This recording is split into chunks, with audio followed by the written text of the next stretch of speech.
There's more than a few reasons why I'm not going to be firing this. One, I don't have any suitable projectiles.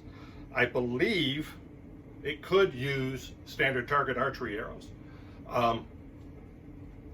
The extant examples of projectiles that I've seen actually have arrow nocks on them. The string will be back here and the arrow will be between the two prongs on the nut. Between the prongs on the nut. Wow, there's not much room in this basement. It'll ride in here and it can actually knock on the string. And the arrows that I've seen from Period actually do have knocks. So there's that. Other reasons why I won't be firing this.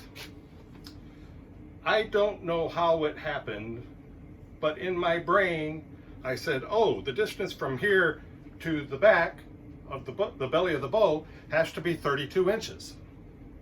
And I know for a fact that it's supposed to be 28, but that didn't stop me from making it 32. And so you will see that I had to cut out a chunk and splice. It's a good solid splice.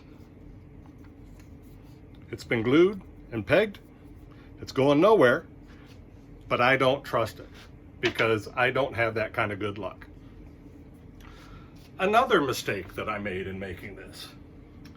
If you look here, that arrow trough is really deep. That's because I set my table saw to cut it, and I just eyeballed it, said, well, that looks about right, and I'll set the proper depth when I come back. I went off to do something else, got distracted, came back, and made the cut without adjusting the depth of the saw. So this groove is a lot deeper than it needs to be. So I don't know. There's enough unknowns about this that I just don't want to risk firing it. But things I want to point out is this is just a standard bow. It is no different than any other bow that they might have used in Period, except this one is modern and made with fiberglass. And modern materials all throughout. But it's the bow that I have. It's which is what they would have used, the bow that they have.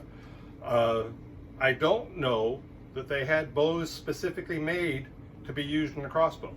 I do know that crossbows were much preferred over hand bows, because to become an expert at a hand bow requires a good deal of practice and a good deal of strength. Whereas to become proficient with the crossbow, all you got to do is be able to point the general direction and be strong enough to pull it back. You don't have to be strong enough to hold it there while you aim. The crossbow does all the rest of that for you. And I've gone through some of that in my documentation, which is also available as part of this presentation. That pretty much concludes what I want to say in this video. If you have any questions, please don't hesitate to ask during the commentary. Thank you.